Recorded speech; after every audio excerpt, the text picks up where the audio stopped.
Olha, meu irmão, você quer prosperidade, você quer ter equilíbrio, você quer que Deus, que o gafanhoto não tome nada teu. Eu quero declarar para você, dá dízimo, dá dízimo, dá dízimo. Bem, galera, interessante, o vídeo é um tema muito mais que polêmico, pois até hoje se defende a questão de dar dízimos nas igrejas. Mas será que temos que dizimar? Veremos agora. Todos prontos? Dízimo, a melhor explicação. Funcionava assim. Existiam 12 tribos em Israel, que são os 12 filhos de Jacó. Os historiadores dizem que eram 13 tribos, porque tinha os 2 filhos de José, Efraim e Manassés. Mas o certo é contar não os filhos, mas sim o pai. Depois que Moisés tirou o povo da servidão e levou para o deserto, o Senhor deu várias leis para serem cumpridas, e uma delas era que a tribo de Levi tomasse conta do sacerdócio e das coisas sagradas. Não poderiam trabalhar. Então foi ordenado que seus irmãos, ou seja, as 11 tribos que podiam trabalhar, dessem a 10ª parte dos seus animais e plantação, para que os levitas, que são os sacerdotes, pudessem se alimentar. Não só eles, mas também as viúvas, os órfãos, que existiam muito naquela época por causa da guerra. Também serviria para alimentar os necessitados e os estrangeiros. Vejamos o que diz em Deuteronômio capítulo 26, versículo 12. Quando tiveres separado o dízimo de tudo quando produzirem, no 3º ano, o ano do dízimo, entregue-no ao levita, ao estrangeiro, ao órfão e à viúva, para que possam comer até saciar-se nas cidades de vocês.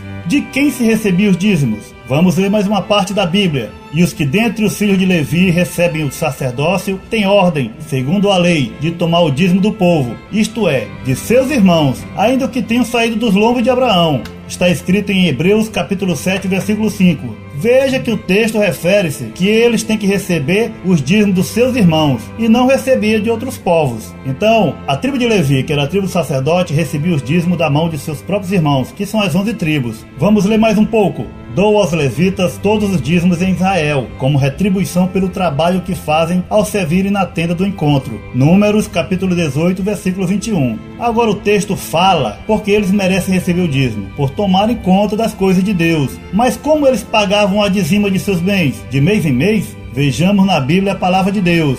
Certamente darás os dízimos de todo o produto da tua semente que cada ano se recolher do campo. Deuteronômio capítulo 14, versículo 22. Aqui disse claramente que não é mensal, e sim anual. Eles entregavam a dizima de ano em ano na época da colheita. Também estamos vendo que aqui nunca se falou em dinheiro, e sim em animais e plantações. Mas se ainda não ficou claro, vamos ler mais um pouco. Em Deuteronômio capítulo 14, no verso 24 para frente, fala o seguinte: mas se o caminho te for tão comprido que não possas levar o dízimo, por estar longe de ti o lugar que o Senhor teu Deus escolher para ali pôr o seu nome, quando o Senhor teu Deus te tiver abençoado, então vende-os, ata o dinheiro na tua mão e vai ao lugar que o Senhor teu Deus escolher. E aquele dinheiro darás por tudo que desejares, por bois, por ovelhas, por vinho, por bebida forte, por tudo que pedir a tua alma. Comerás ali perante o Senhor teu Deus e te regozijarás tu e tua casa. Amados, aqui não fica nenhuma dúvida que o dízimo não é dinheiro. Vamos explicar um pouco. Aqui o texto está falando de Deuteronômio 14, do versículo 24 ao 26, está falando o seguinte: naquela época, se por acaso o tempo onde a pessoa fosse dizimar seu gado, suas ovelhas, suas plantações, etc., se a igreja fosse muito longe, a pessoa venderia o dízimo e levaria o dinheiro. Ora, se o dízimo é dinheiro, como se poderia vender? Muitos pastores falam que naquela época não existia dinheiro. Ora, como não? Se Abraão comprou um campo por 400 peças de prata para enterrar Sara, está escrito em Gênesis. Efrom respondeu a Abraão: ouça-me, meu senhor, aquele pedaço de terra vale 400 peças de prata. Mas o que significa isto entre mim e ti? Sepulte sua mulher. Abraão concordou com Efrom e pesou-lhe o valor por ele estipulado diante dos hititas, 400 peças de prata, de acordo com o peso corrente entre os mercadores. Então aqui já está mostrando que existia dinheiro, que eram as peças de prata, peça de ouro, de bronze, e ainda tinha os mercadores. Já fica claro que existia o tipo de dinheiro deles naquela época. Então aqui em Deuteronômio capítulo 14, fica bem claro que dízimo não é dinheiro. Porque se você vai pegar o dízimo e vender, trocar ele por dinheiro, então dízimo não é dinheiro. Aí é o seguinte: esse dinheiro é para entregar na mão do sacerdote ou na mão do pastor de hoje? Aqui diz o seguinte, que quando você chegar lá, pega o dinheiro e troca de novo por dízimo. Não é para dar na mão do pastor nem na mão do sacerdote, é para trocar por dízimo novamente, porque o Senhor não requer dinheiro de ninguém. O Senhor não precisa. A palavra diz que Ele é o dono do ouro e da prata. O Senhor não precisa de nada de nós, apenas adoração e obediência. Preste atenção, eu não quero convencer ninguém. Você vai colocar o que você tem no altar. Agora e vai ficar sem nada. Você vai colocar o que você tem no altar. E eu vou falar, ó Deus, está aqui. Agora o Senhor multiplica e abençoa esse povo. Isso é contigo. Mas vejamos o texto polêmico que todo pastor usa, Malaquias 3:10. Só que não vamos começar de Malaquias 3:10, vamos começar do versículo 8, que diz o seguinte: roubará o homem a Deus? Todavia vós me roubais, e dizeis, em que te roubamos? Nos dízimos e nas ofertas. Com maldição sou amaldiçoados, porque a mim me roubais, sim, toda esta nação. Trazei todos os dízimos à casa do tesouro, para que haja mantimento na minha casa, e depois fazei prova de mim nisto, diz o Senhor dos Exércitos, se eu não vos abrir a janela do céu, e não derramar sobre vós uma bênção tal, até que não haja lugar suficiente para recolherdes. E por causa de vós, repreenderei o devorador, e ele não destruirá o fruto da vossa terra, e a vossa vide no campo não será estéril, diz o Senhor dos Exércitos. Isto está em Malaquias capítulo 3, de 8 a 11. Agora vamos analisar de forma objetiva e espiritual os versículos. Primeiramente, Malaquias estava falando para o povo rebelde da casa de Israel, e não para nós que somos gentios. Para quem não sabe o que é um gentio, é todo aquele que não era judeu, que não era considerado filho de Abraão. Se alguém que era gentio quisesse ser do povo de Israel, então ele tinha que ser circuncidado e se tornava um prosélito. Malaquias não estava falando para nós, estava falando para o povo de Israel. Malaquias estava falando para Israel, para um povo que não ajudava mais na casa do Senhor. Para os sacerdotes, que ao invés de colocar os dízimos na casa do Senhor, eles roubavam. A exemplo dos filhos de Eli, onde o Senhor muito que avisou, mas Eli não obedeceu ao Senhor, e Samuel ficou sendo sacerdote em seu lugar. Quando o profeta Malaquias diz isso, trazei todos os dízimos à casa do tesouro, para que haja mantimento na minha casa, veja bem que ele não fala de dinheiro, e sim de mantimento, ou seja, alimento, que era alimento para os sacerdotes, para os pobres, viúvas, órfãos e necessitados estrangeiros. Alimento. E ele também diz, e depois fazei provas de mim nisto, diz o Senhor dos Exércitos, se eu não vos abrir a janela do céu, e não derramar sobre vós uma bênção tal, que não haja lugar suficiente para recolherdes. Aqui o Senhor fala das bênçãos do céu, isto é, chuva que cai, não em cima de dinheiro, e sim das plantações, que também alimentavam o gado. E por causa de vós eu repreenderei o devorador, e ele não destruirá os frutos da vossa terra, e a vossa vide no campo não será estéril, diz o Senhor dos Exércitos. Muitos falsos pastores falam que se você não der o dízimo, Deus não pode repreender o devorador. Isso é uma blasfêmia, dizer que o dízimo é maior que Deus, porque se só o dízimo pode repreender o devorador, então o dízimo é maior que Deus. Amados, o devorador aqui é a locusta e o gafanhoto, que por acaso não come dinheiro, e sim as plantações. E as plantações vão prosperar, tanto dando alimento para o povo, como alimento para o gado, que dá muito pasto. Rapaz, você tá mexendo com quem Deus chamou, você tá brincando com coisa séria. Não tem nada a ver com o conceito de quem tá me vendo e não tá concordando. Aprenda a dar! Agora vamos trazer para o Novo Testamento. Vejamos se alguma vez Jesus Cristo mandou dar o dízimo. Querido, foi Jesus que falou sobre o dízimo. E eu vou ler para você o texto que Jesus falou sobre dízimo. Olha o que diz. Mateus 23. Muitos pastores, que às vezes nem sabem interpretar a Bíblia, e outros fazem por maldade, por ganância, usam esse texto de Mateus capítulo 23, versículo 23, que diz o seguinte: ai de vós, mestres da lei, fariseus hipócritas, vocês dão o dízimo da hortelã, do endro e do cominho, mas têm negligenciado os preceitos mais importantes da lei, a justiça, a misericórdia e a fidelidade. Vocês devem praticar estas coisas, sem omitir aquelas. Aqui os pastores dizem que Jesus mandou dar o dízimo, porque ele disse, vocês devem praticar estas coisas, ou seja, dar o dízimo, sem omitir aquelas, que é a fidelidade, misericórdia e justiça. Mas eles não explicam a verdade porque Jesus falou aquilo. É muito simples, porque ainda não era o Novo Testamento. Isso mesmo, os evangelhos de Mateus, Marcos, Lucas e João não são do Novo Testamento. Calma, eu explico.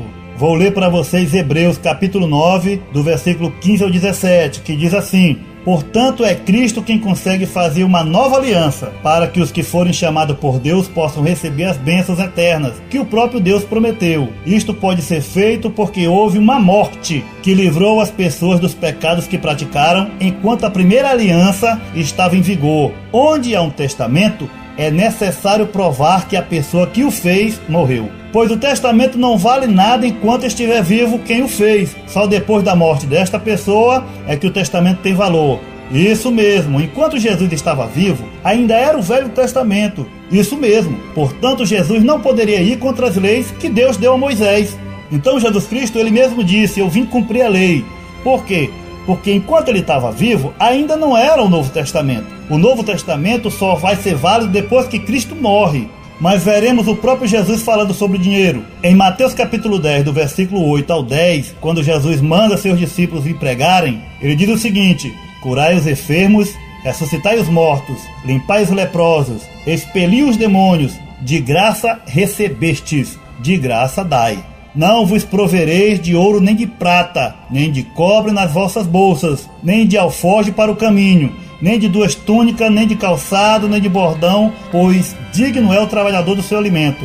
Aqui é o próprio Jesus falando, de graça recebestes, de graça dai. Não devemos receber nada por pregar a palavra de Deus. Não devemos ganhar dinheiro, nem cachê altíssimo para ir a palestras, reuniões e teologias, e até mesmo cantar. O Senhor mesmo disse, a palavra de Deus é dele. Como poderemos vender o que não é nosso? Lembrem-se de Naamã, que ficou bom da lepra e quis pagar a Eliseu. E Eliseu não recebeu nada, porque quem curou foi Deus. O seu empregado Geazi foi receber e acabou pegando a lepra de Naamã, porque o próprio profeta Eliseu sabia que não poderia receber nada pelas curas e milagres que Deus fazia através dele. Amados, é muito perigoso você receber alguma coisa, algum donativo, algum dinheiro, algum cachê, por você ter feito alguma coisa que Deus te mandou. Devemos fazer por amor a Ele, de graça, gratuitamente, por amor a Cristo, por amor à sua palavra. Meu Deus, eu quero dinheiro. Dinheiro, eu quero muito dinheiro. Um envelope especial, você vai oferecer um aluguel seu. Um aluguel. Você paga aluguel? Vai ser a sua semente para que você tenha uma casa. É isso mesmo, tudo ou nada. Pai, põe tudo lá. Então ele vai ser abençoado. Quem embarcar nessa é abençoado. É abençoado. Muitos de vocês já foram testemunhas. Várias vezes eu já falei, meu Deus, ou o Senhor abençoa este povo, ou o Senhor faz mudar a vida deste povo, ou então me mata. Droga!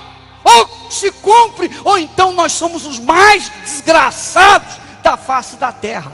Minha mão sobre a Bíblia, aqui ó, se a minha mão, não, vou botar o coração sobre a Bíblia, aqui ó, meu Deus, se o Senhor não abençoar este povo, o povo da Igreja Universal do Reino de Deus, em todo o mundo, não houver resposta, não houver cumprimento dessa palavra, eu prefiro que o Senhor me mate, me tire a vida de uma vez.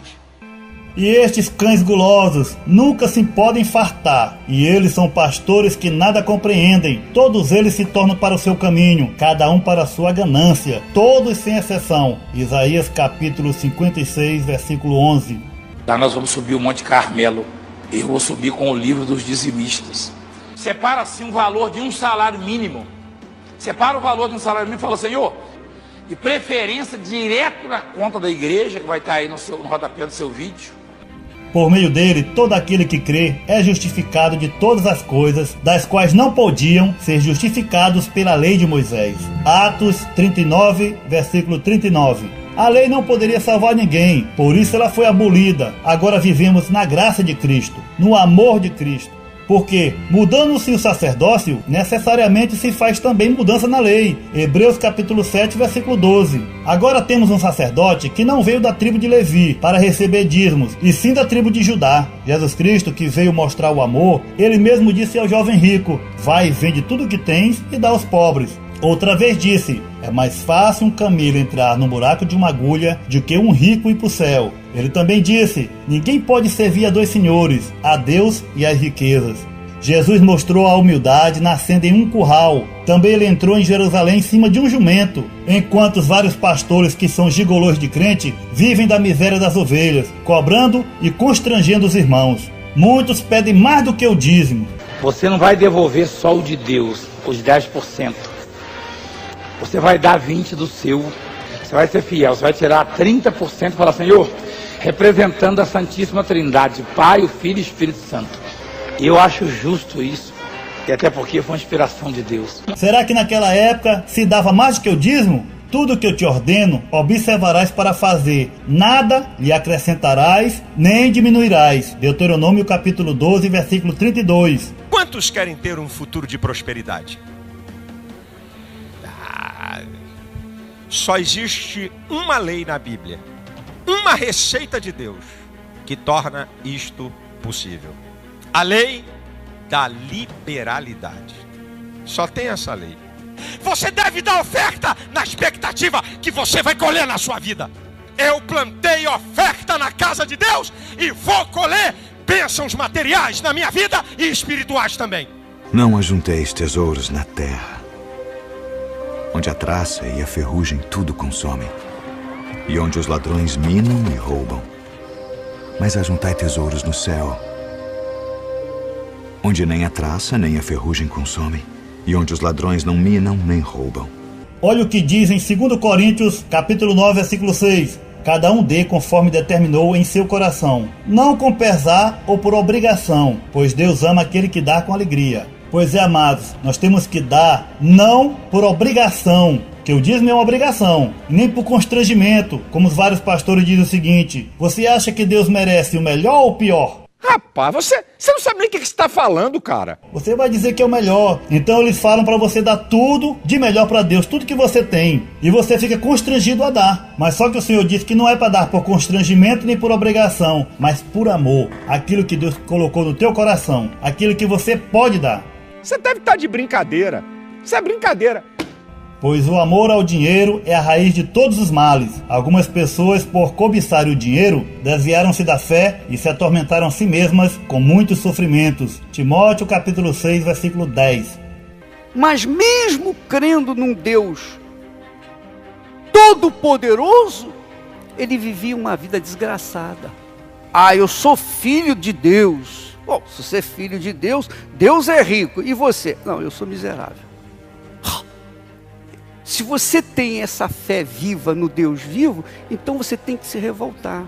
Pode se revoltar por minha conta, mas isso não é pecado? Não, deixa que eu pago o seu pecado.